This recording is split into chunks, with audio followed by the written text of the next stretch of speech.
Hello everyone and welcome to the next lecture.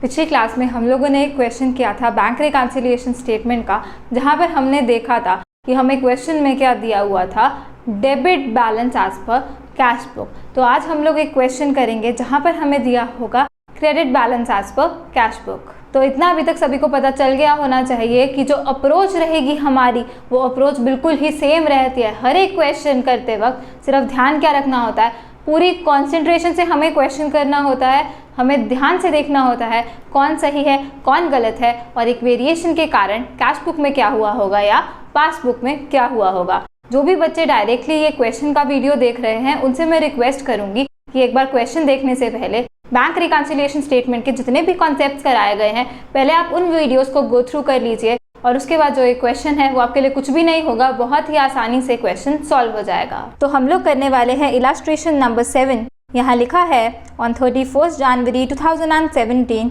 My cash book showed a bank overdraft of ₹12,500। तो अब इतना पढ़ने से ही आपको क्या क्लियर हो जाना चाहिए, सबसे पहले चीज़ डेट का मैंने बोला था ध्यान रखना होता है। तो डेट क्या दी हुई है, जो बैलेंस दिया हुआ है हमें आज पर कैश बुक, वो दिया हुआ है 31 जनवरी 2017 का। तो ये जो डेट लिखी हुई है ये भी इंपॉर्टेंट होती है। तो सबसे पहले हम लोग लिख लेते हैं। तो जिस दिन का बैलेंस दिया होगा आपको उसी दिन का वो कहेंगे कि बैंक रिकन्सिलिएशन स्टेटमेंट भी उसी दिन की बनानी है, क्योंकि उसी दिन का तो बैलेंस वो टैली करवाना चाहेंगे। तो लास्ट में अगर आप पढ़ेंगे तो वहां पे लिखा हुआ है prepare a bank reconciliation statement as on 31 January 2017। तो सबसे पहले हम लोग फॉर्मेट मैंने यहाँ पे बना लिया है। तो फॉर्मेट के हमारे दो कॉलम्स, पर्टिकुलर्स वाला कॉलम और अमाउंट वाला कॉलम। आप चाहे तो यहाँ पर 3 कॉलम्स भी कर सकते हैं, पर्टिकुलर्स प्लस आइटम्स और माइनस आइटम्स, पर हम लोग सब कुछ एक ही कॉलम में लिखते हैं। पॉजिटिव आइटम्स हम लोग ऐसे ही लिखते हैं और नेगेटिव आइटम्स को हम लोग लिखते हैं ब्रैकेट में। तो यहाँ पे हम लोग लिखेंगे सबसे पहले heading bank reconciliation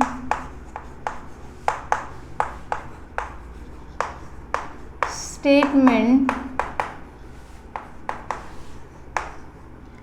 as on 31 January 2017। तो ये है हमारी हेडिंग और हम लोग कर रहे हैं इलस्ट्रेशन नंबर 7। पहले हम लोगों ने करी थी इलस्ट्रेशन नंबर 1। तो अब यहाँ पे फर्स्ट कॉलम जो है हमारा वो है पर्टिकुलर्स वाला कॉलम। तो यहाँ मैंने लिखा पर्टिकुलर्स, और ये जो सेकंड कॉलम है हमारा ये है अमाउंट का। तो यहाँ हम लोग लिखेंगे अमाउंट ब्रैकेट में रुपीज़, और साथ ही में आप लोग जहाँ पे आपका फॉर्मेट ख़त्म होता है अप्रॉक्सीमेटली देख लीजिए कितनी वेरिएशंस दी हुई है उसमें। तो ऑलमोस्ट उतनी ही लाइंस छोड़नी है, उससे थोड़ी ज़्यादा। उसके बाद क्या करना है, वर्किंग नोट्स बनाने हैं यहाँ पर। तो यहाँ पर मैंने लिखा वर्किंग नोट। अगर आप चाहे बिना वर्किंग नोट्स के भी कर सकते हैं, लेकिन फिर आपको दिमाग में सही से वो अप्रोच लगानी है। पर मेरे को क्योंकि समझाना है अच्छे से, तो मैं यहाँ पे वर्किंग नोट्स लिख के बनाऊंगी, लेकिन आप चाहें तो ये जो चीज़ है जो हम यहाँ पे लिखने वाले हैं उसको सोच के भी कर सकते हैं। पर जो मेथड है वो पूरा ही लगाना है कि किस तरीके से हमने इस अप्रोच को लेकर चलना है, किस तरीके से क्वेश्चन को हमने प्रोसीड करना है। तो यहाँ पर क्वेश्चन में हमें दिया हुआ है bank overdraft as per cash book. Overdraft हमें अच्छे से पता है क्या होता है। ओवरड्राफ्ट होता है negative balance as per cash book या फिर credit balance as per cash book. हमें पता है कैश बुक के लिए debit balance, positive balance, credit balance, negative balance या क्रेडिट बैलेंस का एक और नाम या नेगेटिव बैलेंस का एक और नाम क्या है, ओवरड्राफ्ट या फिर unfavourable balance as per cash book हमें दिया हुआ है। तो सबसे पहली चीज जो हमें पता चल गई वो तो ये है कि कैश बुक गलत है। जिसका बैलेंस क्वेश्चन में दिया रहता है हमें अच्छे से पता है कि उसी को हमने गलत मानना होता है। तो पढ़ते ही हमें पता चल गया एज पर कैश बुक दिया है, जो मर्जी बैलेंस दिया हो, ये देखने के लिए कि कौन सी बुक सही है कौन सी बुक गलत है, हमें उसका बैलेंस पता करने की कोई ज़रूरत नहीं। हमें सिर्फ देखना है कौन सी बुक का नाम दिया हुआ है, तो वो बुक जिसका बैलेंस उन्होंने दिया है वो गलत माननी है हमने। तो यहाँ पे सबसे पहले हम लोग लिखेंगे कि इन आर केस इस क्वेश्चन को करते वक्त हमने हर वेरिएशन के बाद क्या सोचना है, कैश बुक जो है वो गलत है और जो पासबुक है वो सही है। तो ये ध्यान में रखते हुए हम पूरा क्वेश्चन सॉल्व करने वाले हैं कि कैश बुक गलत है। तो नोट्स में हम लोग ऑलरेडी लिख चुके हैं। पहला स्टेप ही हमने क्या करना है, कौन सही कौन गलत वो पता कर लेना है और वो हमने लिख लेना है। तो हमें पता चल गया कैश बुक का बैलेंस दिया हुआ था क्वेश्चन में, जिसका भी बैलेंस दिया होगा consider it to be wrong. तो कैश बुक का बैलेंस दिया था तो कैश बुक गलत है और पासबुक सही है। अब दूसरी चीज हम क्या करेंगे, सबसे पहले हम लोगों को यहाँ लिखना होता है balance as per the incorrect book, जो भी हमें दिया होता है। तो अब ध्यान रखना है कौन सा बैलेंस दिया हुआ है। अगर हमें पॉजिटिव बैलेंस ही दिया हुआ है, डेबिट बैलेंस दिया हुआ है एज पर कैश बुक, हम लोग लिखेंगे विदाउट एनी सिंबल। पर इन दिस केस यहाँ हमें bank overdraft as per cash book दिया हुआ है, तो ये नेगेटिव बैलेंस है बैंक का, तो हमें लिखना होगा इन अ ब्रैकेट 12,500 का हमें नेगेटिव बैलेंस दिया हुआ है एज पर कैश बुक। तो जो बच्चे प्लस आइटम्स माइनस आइटम्स करके लिख रहे हैं उनको ये माइनस आइटम्स वाले कॉलम में लिखना है, क्योंकि ये एक नेगेटिव बैलेंस हमें दिया हुआ है एज पर कैश बुक। तो यहाँ पे हम लोग लिखेंगे क्या, balance as per cash book, bracket में हम लोग लिख देंगे क्या, ये क्या है, ये है ओवरड्राफ्ट, या फिर ब्रैकेट में लिख देंगे क्रेडिट। या तो ये क्रेडिट बैलेंस है एज पर कैश बुक, या इसी का दूसरा नाम overdraft as per cash book हमें दिया हुआ है कितना, -12,500। हम लोग एक ही कॉलम बना रहे हैं इसलिए हम ब्रैकेट में लिखेंगे जो भी नेगेटिव आइटम्स आएंगी। तो अभी तक जो हमने पढ़ा था वो सारी चीजें इनकॉर्पोरेट हो चुकी है। एक ही लाइन पढ़ी थी हमने, उससे हमें पता चल गया किस दिन की हम लोग बैंक रिकंसिलिएशन स्टेटमेंट बना रहे हैं।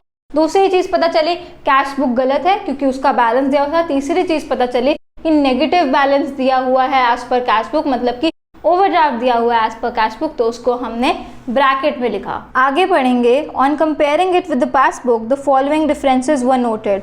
फर्स्ट वेरिएशन दी है हमें, cash and cheques amounting to ₹1340 was sent to bank on 27th January, but checks worth ₹230 were credited on 2nd February and one check for ₹45 was returned by them as dishonored on 4th February।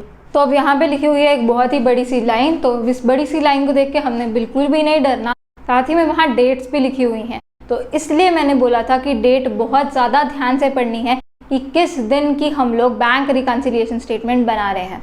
तो हम लोग bank reconciliation statement बना रहे हैं as on 31 January 2017। तो जो भी उसके बाद हुआ है, क्या उसका इस बुक में इफेक्ट होगा या इस बैलेंस निकालने में इफेक्ट होगा?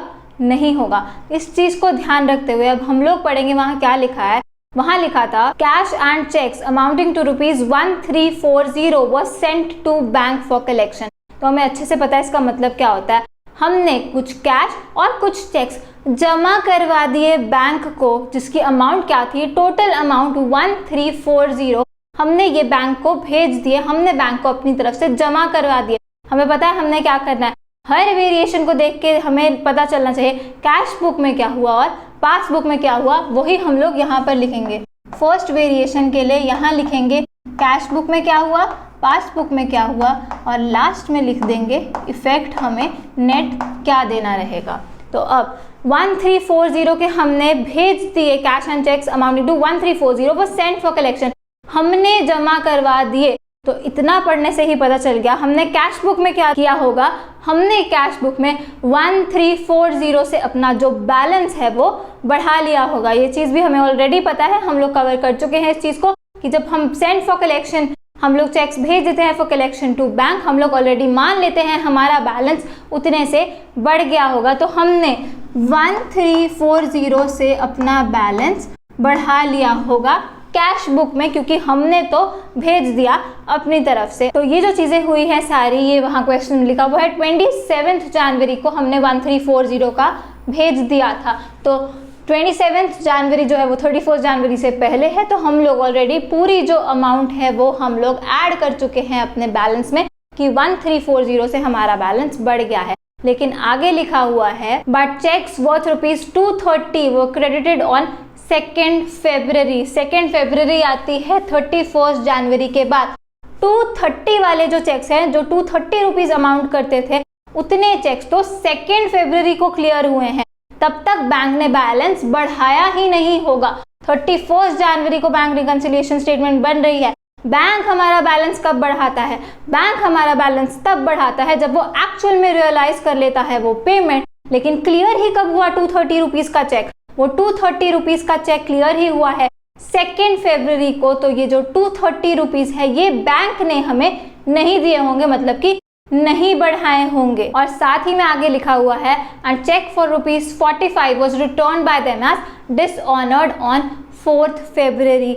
एक तो 230 रुपीज़ का जो चेक है वो तो क्लियर ही कब हुआ है, 2 फरवरी को क्लियर हुआ है। और साथ में क्या हुआ है, जो 45 रुपीज़ का चेक था वो डिसऑनर हो चुका। पता कब चला, 4 फरवरी को हमें पता चला। तो ये जो 45 रुपीज़ है, क्या ये भी बैंक ने बढ़ाए होंगे? ये भी नहीं बढ़ाए होंगे, क्योंकि बैंक तो बैलेंस तब ही बढ़ाएगा जब एक्चुअल में वो कलेक्ट कर लेगा वो पेमेंट, जब एक्चुअल में वो चेक क्लियर हो जाएगा। तो 230 का चेक और 45 रुपीज़ का चेक ये तो क्लियर हुआ ही नहीं है ऑन 31 जनवरी 2017। इसका मतलब क्या है, बैंक ने कितने रुपए बढ़ाए होंगे? बैंक ने बढ़ाया होगा, वैसे तो 1340 बढ़ाना चाहिए था, क्योंकि 27 जनवरी को हमने 1340 के उसको भेज दिए थे फॉर कलेक्शन। बट एक्चुअल में क्या हुआ, 230 वाला तो हमारा क्लियर हो रहा है 2 फरवरी को, जो कि है 31 जनवरी के बाद। और जो 45 वाला चेक है वो हमारा जो है वो डिसऑनर हो गया है 4 फरवरी को। तो दोनों ही क्या है, क्लियर नहीं हो पाए ये चेक्स ऑन 31 जनवरी, ये क्लियर नहीं थे, मतलब बैंक ने इतना बैलेंस नहीं बढ़ाया। तो इसमें से हम माइनस करेंगे क्या, 230 माइनस करेंगे और साथ ही में माइनस करना होगा 45 भी। तो 230 प्लस 45, या फिर सीधा लिख लो 1340 माइनस 230 माइनस 45, क्योंकि ये दोनों जो अमाउंट्स है वो बैंक ने नहीं बढ़ाई होंगी, क्योंकि इस डेट तक till 31 January these 2 cheques were not clear. क्योंकि ये वाला तो साफ साफ लिख ही दिया, 230 वाला क्लियर हुआ ही कब है, 2 फरवरी को क्लियर हुआ है। तो द बैलेंस एज ऑन 31 जनवरी, तब तो बैंक ने बैलेंस नहीं बढ़ाया होगा, इसलिए वो माइनस होगा ही होगा। साथ में क्या होगा, जो डिसऑनर हो चुका वो भी क्लियर नहीं हुआ है ऑन 31 जनवरी, क्योंकि पता ही बाद में चला कि वो डिसऑनर हो चुका, मतलब पैसे तब तक नहीं आए थे अकाउंट में, तो बैंक ने वो भी नहीं बढ़ाए होंगे। दोनों माइनस होने हैं, 230 भी और 45 भी। उससे हमें पता चलेगा कि कितना बैलेंस बैंक ने हमारा बढ़ाया है। तो बैंक ने हमारा बढ़ाया होगा पासबुक में 1340 माइनस 230 माइनस 45, या इन दोनों को ऐड कर लो, 1340 माइनस 275, ये जो बनेगी अमाउंट, इतना बैंक ने हमारा बैलेंस बढ़ाया है। तो ये जो अमाउंट है ये बन जाती है हमारी 1065 रुपीज़ बैलेंस जो है हमारा बैंक ने बढ़ाया होगा, प्लस 1065 से, क्योंकि 230 और 45 दोनों जो पेमेंट्स है वो क्लियर नहीं थी as on 31 January 2017। I hope सभी को समझ में आ गया हो कि क्या हुआ है। कैश बुक में तो पूरे ही पैसे बढ़ा लिए हमने, क्योंकि हमने तो जमा करवा दिए थे चेक और कैश जो भी वहाँ लिखा है, पर उसमें से 2 चेक थे, एक 230 वाला वो क्लियर ही बाद में जाके हुआ है, और 45 वाला वो डिसऑनर हो गया, तो दोनों ही क्लियर नहीं हुए थे ऑन 31 जनवरी 2017, जिस कारण से बैंक ने हमारे कितने पैसे बढ़ाए होंगे, कितना बैलेंस बढ़ाया होगा, उसने बढ़ाया होगा 1340 माइनस 230 माइनस 45, जो कि आता है 1065। तो अब इतना पता करने के बाद कि कैश बुक में क्या हुआ, पासबुक में क्या हुआ, हमने देखना है नेट इफेक्ट हमने क्या देना है। उसके लिए हम देखेंगे कौन सही कौन गलत। In this case cash book गलत है, पासबुक सही है। हमने अपना बैलेंस बढ़ा लिया 1340 से, लेकिन पासबुक सही है, उसने तो सिर्फ बैलेंस बढ़ाया है 1065 से। तो इन दोनों के बीच में जो डिफरेंस है वो कितना है, 1340 माइनस 1065, जो कि क्या बनेगा, 275 ही बनेगा, क्योंकि यही तो वेरिएशन थी हमारी 230 और 45 वाली। ये जो 275 है ये हमने एक्स्ट्रा ऐड किया हुआ है यहाँ पे, उतने से हमारा बैलेंस नहीं बढ़ना चाहिए था। एक इंक्रीज्ड बैलेंस दिखेगा of ₹275 in the cash book, पर कैश बुक गलत है, पासबुक सही है। पासबुक में सिर्फ इतना ऐड किया हुआ है, कैश बुक में ज़्यादा ऐड किया हुआ है, तो क्या करना पड़ेगा, कम करना पड़ेगा। हम लोग करेंगे नेट इफेक्ट में माइनस 275 रुपीज़। तो ये वाली जो वेरिएशन है ये बहुत ज़्यादा इंपॉर्टेंट है, क्योंकि इसमें आपको डेट का भी ध्यान रखना है कि 31 जनवरी को बैंक रिकॉन्सिलिएशन स्टेटमेंट बन रही है, साथ ही में ध्यान रखना है कि सोचना किस तरीके से है आपने। सोच तो वैसे सीधा ऐसे भी सकते हो कि 230 रुपीज़ जो बैंक ने है वो नहीं क्रेडिट किए हुए और 45 भी बैंक ने क्रेडिट नहीं किए हुए, मतलब नहीं बढ़ाए हुए, पर कैश बुक ने बढ़ाए हुए, तो 275 क्या होगा, ये माइनस होगा। तो इस तरीके से भी आप सोच सकते हो कि 230 और 45 का ही है जो डिफरेंस है वो रहेगा। और बैंक में क्या हुआ है, बैंक ने उतने से बैलेंस नहीं बढ़ाया होगा क्योंकि वो एक्चुअल में उस दिन तक क्लियर हुए ही नहीं हुए 31 जनवरी। तो हमें क्या करना है, नेट इफेक्ट रहेगा माइनस करने हैं 275 क्योंकि बैंक सही है और कैश बुक जो है वो गलत है। तो ये पहला तरीका। पर मैंने ये वाला तरीका इसलिए बताया है ताकि आपको पता चले कि एक्चुअल में कैश बुक में कितने से बैलेंस बढ़ा होगा और एक्चुअल में पासबुक में कितने से बैलेंस बढ़ा होगा। तो पासबुक में जो बैलेंस उन्होंने बढ़ाया होगा वो है 1340 माइनस 230 माइनस 45, उन्होंने 1065 से जो है वो बैलेंस बढ़ाया होगा। लेकिन हमने ज़्यादा बैलेंस बढ़ा दिया 1340 से, तो डिफरेंस क्या आया 1340 माइनस 1065 जो कि आएगा ही क्या 275 ही आएगा। 275 से हमने कैश बुक में एक्स्ट्रा बैलेंस बढ़ा रखा है।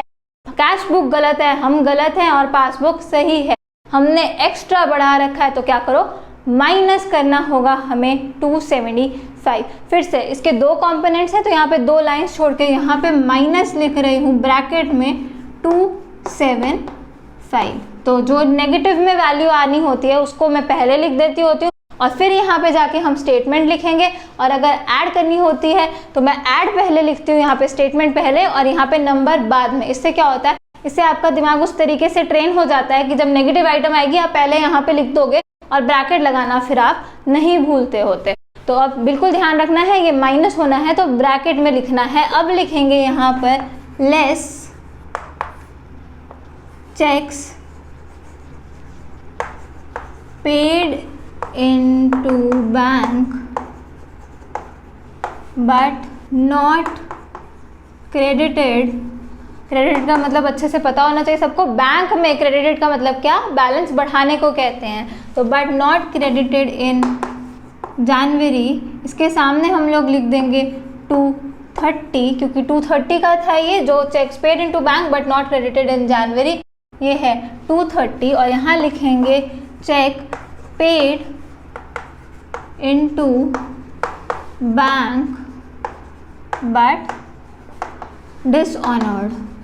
ये वाला भी हमने भेज तो दिया था, बैंक में जमा तो करा दिया था, पर ये डिसऑनर हो गया। It was not cleared, it was not honoured. ये कितना था, ये था 45 का। तो यहाँ पे लाइन्स मेरी थोड़ी ऊपर नीचे हो गई, बट ये इसके सामने आना चाहिए था 45 के। 275 हमने जो है वो माइनस करना है टोटल। 230 और 45 दोनों माइनस होने, 275 टोटल हमारा लेस होना है इस ट्रांजैक्शन के कारण। तो आई होप सभी को ढंग से समझ में आ रहा हो क्या तरीका हमने फॉलो करना है। और हर एक क्वेश्चन में ही ये सेम अप्रोच लगनी है, जो मर्जी बैलेंस दिया हो, कैश बुक का दिया हो, पासबुक का दिया हो, कोई भी सही हो कोई भी गलत हो, अप्रोच नहीं चेंज हो रही, अप्रोच वही रह रही है। बस सोचने का जो तरीका है बिल्कुल ध्यान में रखना है दिमाग में और याद रखना है एक क्वेश्चन में कौन सही है कौन गलत है, और हर वेरिएशन में कैश बुक में क्या हुआ होगा और पासबुक में क्या हुआ होगा उसके हिसाब से हम लोग नेट इफेक्ट देंगे। सेकेंड वेरिएशन देखेंगे, यहाँ लिखा है during the month of January I issued cheques worth ₹1670 to my creditors. Out of these, checks worth ₹1370 were presented for payment on 5th February. तो अब इसमें क्या लिखा हुआ है, जनवरी के मंथ में, ध्यान से पढ़ना है हर एक चीज, जनवरी के मंथ में ही हुआ है जो भी हुआ है। I issued cheques worth ₹1670 to my creditors. हमने अपने क्रेडिटर्स को पैसे देने थे तो हमने क्या किया, हमने चेक्स इशू कर दिए, हमने चेक्स काट दिए। तो कैश बुक में हमने क्या किया होगा, जनवरी में ही किया है हमने ये, तो 1670 रुपीज़ हमने डायरेक्टली माइनस कर दिए होंगे। लिखते हैं यहाँ पे, जो फर्स्ट लाइन पढ़ के हमें पता चल रहा है, जनवरी में ही कैश बुक में हमने अपनी तरफ से चेक्स काट कर दे दिए क्रेडिटर्स को, तो हमने 1670 रुपीज़ मान लिए कि हमारा बैलेंस उतने से कम हो गया क्योंकि हमने तो अपनी तरफ से चेक्स काट कर दे दिए। तो सेकंड लिखेंगे, यहाँ लिखा CB मतलब कैश बुक में ₹1670 हमने माइनस कर लिए हैं। आगे लिखा है out of these cheques worth ₹1370 वो प्रेजेंटेड ऑन 5th February। जिसका मतलब क्या हुआ, जितने भी चेक्स हमने काट कर दे दिए थे उसमें से 1370 के चेक्स तो 5th February मतलब कि इस डेट के बाद 31 जनवरी के बाद है 5th February, तब जाकर तो वो चेक्स जो हैं प्रेजेंट हुए हैं फॉर पेमेंट। तो हमें पता है बैंक हमारा बैलेंस कब कम करता है, बैंक हमारा बैलेंस तब कम करता है when those cheques are actually presented for payment, जो कि चीज़ हमें अच्छे से पता है। तो एक्चुअली प्रेजेंट हुए हैं पेमेंट को 1370 वाले चेक्स कब, ऑन 5th फरवरी, और हम लोग बना रहे हैं कब के लिए, 31 जनवरी के लिए। तो बैलेंस इसने पासबुक में कितना कम किया होगा, पासबुक में कम किया होगा 1670 माइनस 1370, तो वो कर ही नहीं पाया होगा कम, क्योंकि ये कब हुए हैं, ये 5th जन को ये वाले जो चेक्स हैं वो प्रेजेंट किए गए हैं पेमेंट के। तो पासबुक में माइनस कितना हुआ होगा, 1670 माइनस 1370, सिर्फ 300 रुपीज़ पासबुक में माइनस हुए होंगे। तो ये रहा पासबुक, तो पासबुक में सिर्फ 300 रुपीज़ माइनस हुए हैं, जो कि आया कैसे है, ऐसे आया है कि 1670 के वैसे तो उसने चेक्स दे दिए थे, लेकिन 1370 के तो हुए ही कब हैं प्रेजेंट फॉर पेमेंट, वो हुए हैं 5th। यहाँ मैंने गलती से जनवरी लिख दिया, यहाँ लिखना है फरवरी, 5th फरवरी को हुआ है ये क्लियर 1370 वाला।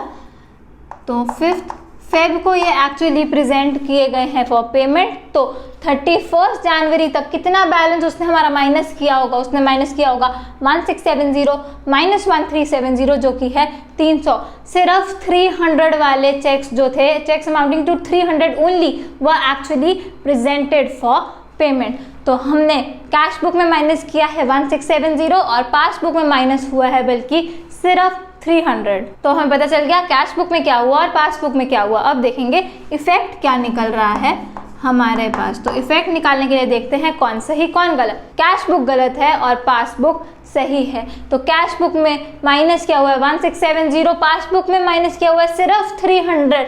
पासबुक सही है, हम गलत हैं, कैश बुक गलत है। हमने एक्स्ट्रा माइनस किया हुआ है कितना 1670, ये मैं एरो लगा रही हूँ तो 1670 और 300 के पास एरो लग रहा है। 1670 माइनस हमने किया हुआ है, सिर्फ 300 माइनस होना चाहिए था एज पर पासबुक।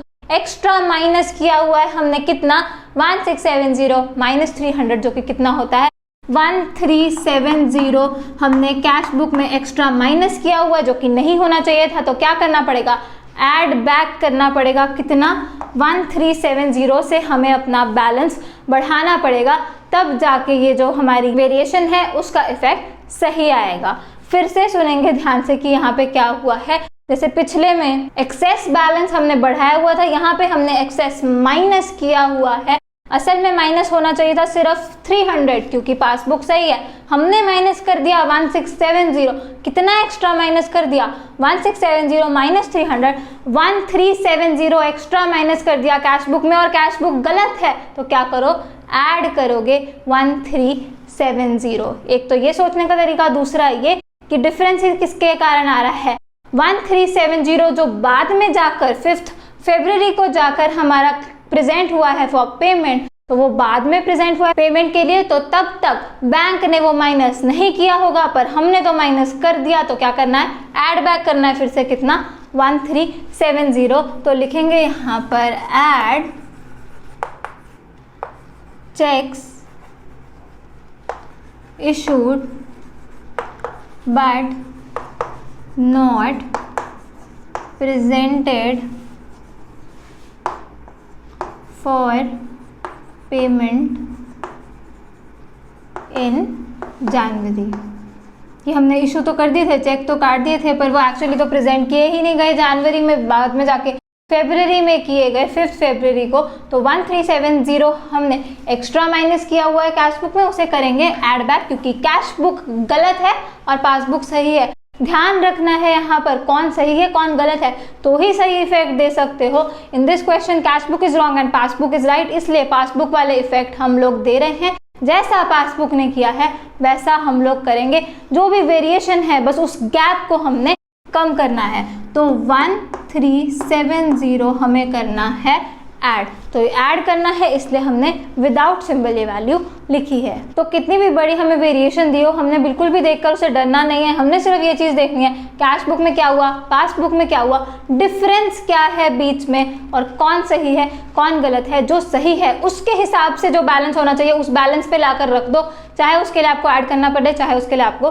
सब्ट्रैक्ट करना पड़े। तो बिल्कुल लॉजिकली चलना है आपने, और फिर एक एक चीज़ आपको सही से समझ आएगी। थर्ड पढ़ेंगे, यहाँ लिखा है according to my standing orders the bankers have paid during the month of January the following. First लिखा है life insurance premium ₹170, second television licence fee ₹120 और थर्ड ड्राइविंग लाइसेंस फी ₹22। तो आगे लिखा हुआ है एज पर आज स्टैंडिंग ऑर्डर, जो हमने ही इंस्ट्रक्शन दी हुई है बैंक को, बैंक ने क्या किया है, कुछ पेमेंट्स करी है। पहला लिखा हुआ है life insurance premium ₹170, television licence fee ₹120 और ड्राइविंग लाइसेंस फी ₹22। तो ये 3 पेमेंट्स बैंक ने कर दी हमारे ही स्टैंडिंग ऑर्डर पे।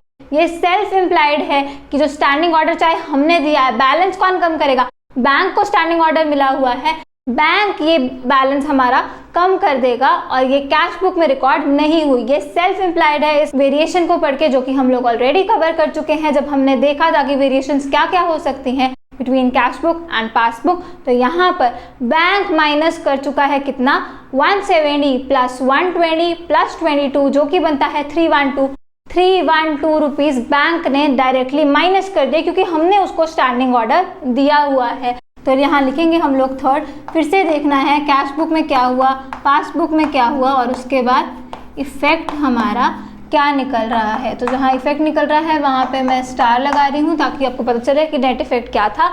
तो अब पासबुक में हमारे क्या हुआ होगा, बैंक ने माइनस कर दिया होगा कितना, उसने माइनस किया होगा ये 170 प्लस 120 प्लस 22, ये बनता है 312। तो यहाँ पे लिखा माइनस 312 पासबुक में हो गया होगा, हमारे बैलेंस में से 312 रुपीज़ माइनस हो गए होंगे पासबुक में, क्योंकि हमने उसको स्टैंडिंग ऑर्डर दिया हुआ था तो बैंक ने इतने पैसे माइनस कर दिए।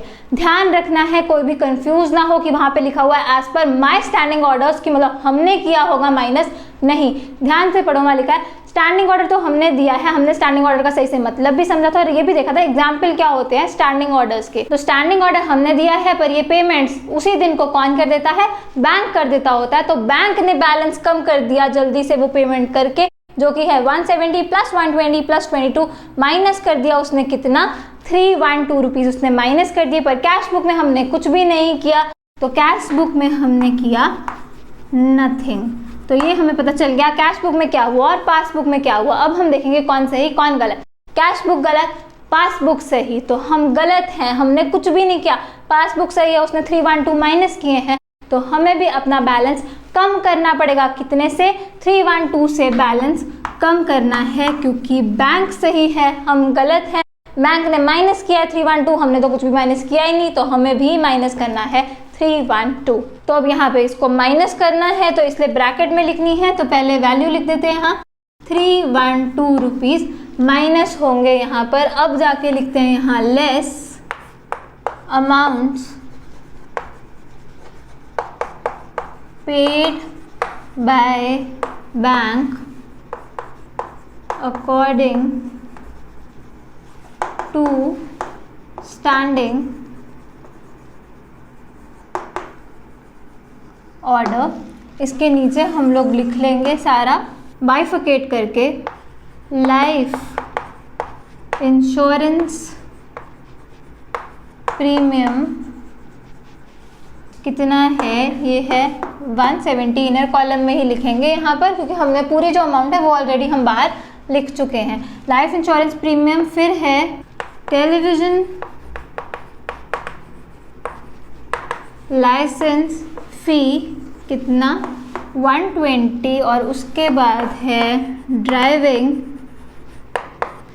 लाइसेंस फ़ी कितना, 22। तो 170 प्लस 120 प्लस 22, ये क्या आ जाता है, 312 आ जाता है, जिसको हमने करना है लेस। ये 312 आप यहाँ 22 के सामने भी लिख सकते हो, बस आउटर कॉलम पे ध्यान रखना है। आउटर कॉलम में आपने ये टोटल वैल्यू जो है वो ही लिखनी है आउटर कॉलम में। फोर्थ वेरिएशन देखेंगे, यहाँ लिखा है my bankers have collected ₹150 as dividend on the shares. तो पिछली ट्रांजैक्शन में क्या हुआ, पिछले में उसने कुछ हमारे स्टैंडिंग ऑर्डर्स दिए हुए थे, उस कारण बैंक ने कुछ पेमेंट करी है हमारी तरफ से। अब इसमें क्या हुआ, इसमें इसने कलेक्ट किया है हमारे लिए क्या, डिविडेंड ऑन शेयर्स। हमने कहीं पे इन्वेस्ट कर रखा है शेयर्स में, तो उस पर हमें डिविडेंड मिला, जो कि बैंक ने कलेक्ट कर लिया कितना 150 रुपीज़। तो बैंक कलेक्ट करके लाया तो पासबुक में क्या किया होगा बैंक ने, पासबुक में उसने हमारा बैलेंस बढ़ा दिया होगा कितने से 150 रुपीज़ से उसने बैलेंस हमारा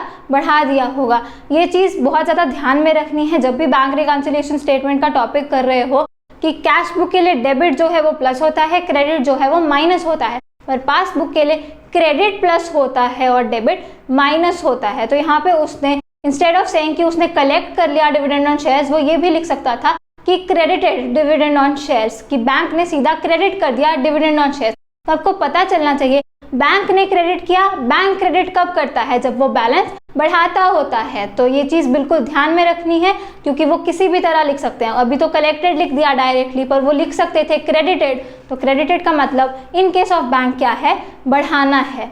ऐड किया उसने, बैलेंस बढ़ाया हमारा कितना 150 रुपीज़ से, कैश बुक में हमने कुछ भी नहीं किया। लिखेंगे यहाँ पर फोर्थ वेरिएशन है हमारे पास, कैश बुक में हमने किया है नथिंग क्योंकि बैंक कलेक्ट कर लाया है हमारे लिए डिविडेंड, और पासबुक में क्या 150 रुपीज़ वो डिविडेंड कलेक्ट करके लाया तो उसने 150 रुपीज़ से बैलेंस बढ़ा दिया होगा पासबुक में। पासबुक सही है, कैश बुक गलत है, तो पासबुक सही है, पासबुक ने 150 बढ़ाया है, हमने तो बढ़ाया नहीं, तो नेट इफेक्ट क्या होगा, हमें भी बढ़ाना होगा। तो नेट इफेक्ट हमारे पास आ जाएगा प्लस 150, हमें भी 150 रुपीज़ जो हैं वो बढ़ाने होंगे। तो इसके कारण क्या हुआ, 150 रुपीज़ हमें भी बढ़ाने हैं। तो लिखेंगे यहाँ पर ऐड डिविडेंड कलेक्टेड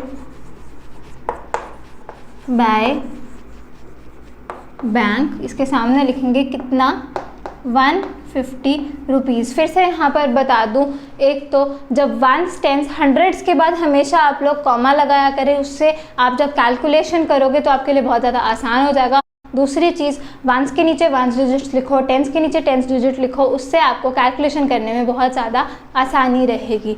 तो अब यहाँ पे हमने लिख लिया add dividend collected by bank rupees 150, इसका इफेक्ट आया था 150 बढ़ाना है क्योंकि पासबुक ने बढ़ाया हुआ था, पासबुक ही सही है, हमने तो बढ़ाया ही नहीं हुआ, तो अब हमें भी बढ़ाना पड़ेगा 150 से। फिफ्थ लिखा है my bankers have given me wrong credit for rupees 150। अब ये सबसे ज़्यादा इम्पॉर्टेंट, मैं इसी को बोलूँगी कि ये सबसे ज़्यादा इम्पॉर्टेंट चीज़ है। जो ये वाली ट्रांजैक्शन हमें दी हुई है, यहाँ आप लिख लो इम्पॉर्टेंट। उसने बोल दिया my bankers have given me wrong credit of rupees 150। तो लिखेंगे एक बार कि हुआ क्या है, कैश बुक में क्या हुआ, पासबुक में क्या हुआ। तो कैश बुक में तो कुछ भी नहीं हुआ क्योंकि बैंकर्स ने रॉन्ग क्रेडिट दिया है, तो सिर्फ बैंक ने कुछ ना कुछ किया है, तो कैश बुक में तो कुछ हुआ ही नहीं, तो यहाँ तो मैंने लिख दिया नथिंग। अब पासबुक में क्या हुआ है, बैंक ने हमें रॉन्ग क्रेडिट दे दिया है। क्रेडिट का मतलब फॉर बैंक क्या होता है, बैलेंस बढ़ाना होता है। ये चीज़ मैं बार बार बोल रही हूँ, बिल्कुल ध्यान रखना है कब डेबिट वर्ड कब क्रेडिट वर्ड यूज हो रहा है, किसके लिए यूज हो रहा है, क्योंकि कैश बुक के लिए डेबिट प्लस क्रेडिट माइनस, पर पासबुक के लिए उल्टा क्रेडिट प्लस डेबिट माइनस। तो इन दिस केस इन्होंने बोल दिया बैंक ने हमें रॉन्ग क्रेडिट दिया है 150 का, तो बैंक ने क्या किया है 150 रुपीज़ हमारे ऐड कर दिए हैं। अब इन्होंने ये जो लिखा है, ये वाली अगर वेरिएशन आती है मोस्टली इसको बच्चे गलत कर देंगे क्योंकि वहाँ लिखा हुआ है रॉन्ग क्रेडिट दिया है बैंक ने, तो हमें बैंक को गलत तो भी नहीं मानना, चाहे बैंक ने हमें रॉन्ग क्रेडिट दिया है, गलत ऐड किया है 150, एक्चुअल में होना भी नहीं चाहिए था, लेकिन हमारे क्वेश्चन में कौन ठीक है, पासबुक ही सही है। और पासबुक ने क्या किया है, पासबुक ने ऐड 150 किया है। तो नेट इफेक्ट हमारे पास क्या रहेगा, बहुत इंपॉर्टेंट है ये, नेट इफेक्ट रहेगा जो पासबुक ने किया है वही करो, क्योंकि हमारे लिए क्या है, पासबुक सही है, चाहे उसने रॉन्ग क्रेडिट दे दिया, हमें ये चीज़ नहीं देखनी, हमने तो ये देखना है हमारे क्वेश्चन में हमने किसको सही माना किसको गलत माना। कैश बुक गलत थी, पासबुक ठीक है, तो पासबुक ने क्या किया है, पासबुक ने क्रेडिट किया है, चाहे उसने गलत क्रेडिट किया और हमें लेना देना नहीं है, हमारे लिए पासबुक सही है। तो अब पासबुक में 150 रुपीज़ बढ़ाए गए हैं, तो हमें भी 150 रुपीज़ बढ़ाने हैं क्योंकि हमारे क्वेश्चन में पासबुक सही है और कैश बुक गलत है। तो मैं इसको बोलूँगी कि ये सबसे ज़्यादा इम्पॉर्टेंट हमारी वेरिएशन है, जिसको ज़्यादातर बच्चे गलत ही करते होते हैं, ये पढ़ के कि उसने रॉन्ग क्रेडिट दिया हुआ है। हमें ये नहीं देखना, हम हर क्वेश्चन में कैसे चल रहे हैं, हर वेरिएशन में ऐसे ही चल रहे हैं कि कैश बुक में क्या हुआ, पासबुक में क्या हुआ। In this case cash book में तो कुछ हुआ ही नहीं, क्योंकि जो भी किया बैंक ने किया। बैंक ने क्या किया, रॉन्ग क्रेडिट दे दिया। तो दिया क्या है, क्रेडिट दिया है उसने बैंक ने, मतलब कि बैलेंस बढ़ाया है 150 से। तो हमें पता चल गया कि बैंक ने बैलेंस बढ़ा दिया 150 से। इतना ही हमें पता करना होता है कि कैश बुक में क्या हुआ, पासबुक में क्या हुआ। अब हमारे क्वेश्चन में क्या था, पासबुक सही है, तो पासबुक ने चाहे रॉन्ग क्रेडिट दिया है, हमें कोई लेना देना नहीं है। हमारे लिए तो पासबुक सही है, जो पासबुक ने किया हम वो कर देंगे। जैसे हर वेरिएशन में हम कर रहे थे, जो पासबुक ने किया था उसी के हिसाब से हम लोग सारे इफेक्ट दे रहे थे, वेरिएशन ढूंढ रहे थे दोनों के बीच में, और जो पासबुक के हिसाब से जितना होना चाहिए वो हम ला रहे थे। वैसे ही इसमें भी करेंगे। तो 150 रुपीज से हमने बैलेंस बढ़ाना है, because passbook is right and cash book is wrong. तो अब इसे भी हम लोग लिख लेंगे यहाँ पर। तो यहाँ मैंने इसको स्टार लगा दिया क्योंकि एक इम्पॉर्टेंट चीज़ है। Add wrong credit given bye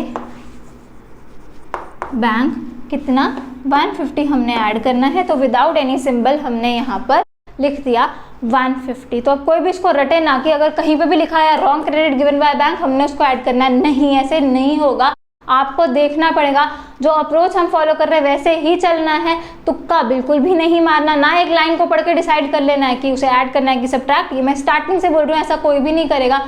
यही देखना है कैश बुक में क्या हुआ, पासबुक में क्या हुआ, फिर देखना है कौन सही है कौन गलत है। सही के हिसाब से इफेक्ट हमने देना है। लास्ट वेरिएशन देखेंगे नंबर 6। यहाँ लिखा है interest charge by the bank ₹125। तो अब इसमें क्या है, इंटरेस्ट हमसे बैंक ने चार्ज किया है, बहुत ही आसान सी चीज़ है। तो बैंक सीधा हमसे इंटरेस्ट चार्ज कर लेता होता है, वो कोई कैश में नहीं लेता, सीधा हमारा बैलेंस कम कर देता होता है। 125 रुपीज़ उसने इंटरेस्ट चार्ज किया है, लिखेंगे इसको भी हम लोग। तो कैश बुक में तो कुछ भी नहीं हुआ क्योंकि बैंक ने डायरेक्टली इंटरेस्ट चार्ज कर लिया, हमारा बैंक बैलेंस सीधा कम कर देता होता है बैंक। तो पासबुक में क्या हुआ, उसने माइनस कर दिए होंगे 125 रुपीज़। तो कैश बुक में कुछ भी नहीं हुआ और पासबुक में सीधा उसने हमारे बैलेंस में से इंटरेस्ट चार्ज कर लिया, काट लिए हमारे कितने रुपीज़, 125 रुपीज़। तो अब हम देखेंगे इसका नेट इफेक्ट क्या है। तो कैश बुक में कुछ भी नहीं हुआ, पासबुक में 125 रुपीज़ माइनस किए गए हैं। कैश बुक गलत, पासबुक सही। अब पासबुक सही है, पासबुक में उसने 125 माइनस किए, पर हमने तो कुछ भी माइनस किया ही नहीं। तो हमें भी करना पड़ेगा माइनस, कितना इफेक्ट आएगा हमारा, -125, क्योंकि पासबुक सही है और कैश बुक गलत है। तो इसको माइनस करना है हमने। तो यहाँ पे हमें माइनस के लिए लगाना होता है ब्रैकेट। यहाँ मैंने लिखा ब्रैकेट के अंदर 125। अब लिखेंगे हम लोग यहाँ पर less interest charged by bank. तो ऐसे करके हमारी जो सारी ट्रांजैक्शंस है, सारी वेरिएशंस है हमारी बिल्कुल ख़त्म हो चुकी है। अब हमें सिर्फ प्लस माइनस ही करना है। तो कैसे करना है, -12,500 -275 +1370 -312 +150 +150 -125। तो ऐसे करके आसान हो जाता है जब हम ब्रैकेट लगा देते होते हैं। अब अगर आगे चल के भी आपको बैंक रिकंसिलिएशन स्टेटमेंट बनानी होगी बड़ी क्लासेस में भी, तो तब तो आपके पास कैलकुलेटर होगा, तो तब आप सीधा ही कर सकते हैं। पर अभी तो आप ऐसे ही करें कि ऐड वाली चीज़ें एक साथ लिख लो, माइनस वाली चीज़ें एक साथ लिख लो, और फिर आप देखो कि कौन सा बैलेंस आपके पास निकल रहा है, पॉजिटिव निकल रहा है कि नेगेटिव निकल रहा है। तो इन दिस केस हमारे पास निकल रहा है -11,542। तो अब हमारे पास नेगेटिव जो था वो ज़्यादा था, 12,500, 275, 312 और 125, और यहाँ पे तो सिर्फ 1370, 150, 150 है। तो ऑब्वियसली माइनस में ही निकलना था जो बैलेंस निकलेगा। तो यहाँ हम सामने लिख देंगे balance as per other book निकलता होता है हमारे पास। तो यहाँ निकला balance as per passbook. Passbook के हिसाब से ही सारे इफेक्ट्स देकर आए हैं, उसको गलत मान के, तभी तो उसमें सारी ऑल्ट्रेशंस जो हमने करी है वो इसके हिसाब से करिए, क्योंकि इसी का बैलेंस निकालेंगे, क्योंकि इसको हमने माना ये सही है। तो अब नेगेटिव बैलेंस निकल रहा है as per passbook. Negative balance कौन सा होता है एज पर पासबुक, वो होता है डेबिट बैलेंस, या फिर इसको आप बोल सकते हो ओवरड्राफ्ट, क्योंकि नेगेटिव बैलेंस निकल गया है ये भी। तो ओवरड्राफ्ट या डेबिट बैलेंस निकला है एज पर पासबुक। ये आपका आंसर है, और नीचे आप लोग लिख भी सकते हो यहाँ पर स्टार लगा के कि ओवरड्राफ्ट या फिर debit balance as per passbook ₹11,542। ये आपका निकला है नेगेटिव बैलेंस या फिर ओवरड्राफ्ट या debit balance as per passbook. तो यहाँ पे आपको सीधा पता चल गया कि 11,542 आपका आया ही नेगेटिव था, तो नेगेटिव बैलेंस आया है पासबुक का। पासबुक के लिए नेगेटिव बैलेंस कौन सा होता है? वो होता है डेबिट बैलेंस या फिर ओवरड्राफ्ट। तो आपके पास निकला ही क्या है? डेबिट बैलेंस या फिर ओवरड्राफ्ट निकला है एज पर पासबुक ₹11,542। अब जो लोग ऐसे कर रहे हैं प्लस आइटम्स माइनस आइटम्स करके, वो भी मैं यहाँ पे नीचे करके दिखाऊंगी। तो यहाँ पर कैसे होगा, उनके पास यहाँ 2 कॉलम्स रहेंगे, यहाँ पे लिखा होगा प्लस आइटम्स, यहाँ पे लिखा होगा उन्होंने माइनस आइटम्स। तो प्लस आइटम्स का टोटल मैं यहाँ लिखूंगी और माइनस का भी टोटल लिख रही हूँ। तो प्लस का टोटल होगा 1370 प्लस 150 प्लस 150 जो कि होगा 1670, और माइनस आइटम्स का जो टोटल होगा वो होगा -12,500 -275 -312 और -125 जो कि आएगा -13,212। तो ऐसे करके उन्होंने यहाँ पे डबल लाइन लगाई होगी क्योंकि टोटल निकल रहा होगा। तो प्लस आइटम्स का टोटल निकला 1670, माइनस आइटम्स का टोटल निकला 13,212। तो अब हमें यहाँ दिख रहा है कि माइनस आइटम्स का टोटल ज़्यादा है, प्लस आइटम्स का टोटल कम है। तो कौन सा बैलेंस निकलना है? नेगेटिव बैलेंस निकलने वाला है। तो नेगेटिव बैलेंस निकलने वाला है तो माइनस आइटम्स के नीचे हम लोग लिखेंगे उस बैलेंस को। तो वो बैलेंस निकलेगा कैसे? ये देखो यहाँ पर ये है क्या, पिछले में भी हमने ऐसे किया था, जो लिखा होता है बस हमने सीधा लिखना है। प्लस आइटम्स है तो प्लस लिखो, वहाँ पे टोटल क्या आया, प्लस 1670 टोटल आया था, वो आप यहाँ लिखोगे। माइनस लिखा है माइनस आइटम्स के लिए तो यहाँ लिख दो माइनस, फिर कितना आया टोटल 13,212, यहाँ लिखो -13,212। देखो सीधा लिखा हुआ है, यहाँ पे क्या बैलेंस निकलना चाहिए, प्लस 1670 माइनस 13,212 जो कि क्या निकलेगा -11,542 ही निकलेगा। तो यहाँ पे ऐसे करके लिखना होता है, प्लस का टोटल जो आया वो लिख दो, माइनस का जो टोटल आया वो लिख दो विद देयर रिस्पेक्टिव साइंस। ये बहुत ज़्यादा इंपॉर्टेंट है, तब भी जाके पता चलेगा कौन सा बैलेंस निकल रहा है आपके पास और कौन से कॉलम में लिखना है, बिल्कुल ध्यान रखना है आपने। तो अब प्लस 1670 माइनस 13,212 ये निकला -11,542। अब ये नेगेटिव बैलेंस निकल गया आपके पास। नेगेटिव बैलेंस निकला तो नेगेटिव आइटम्स के नीचे लिखना है क्या, 11,542। और फिर आपको पता है कि कौन सा बैलेंस निकल रहा है आपके पास, पासबुक का बैलेंस निकलेगा लास्ट में। तो आप लिख दोगे बैलेंस एज पर पासबुक।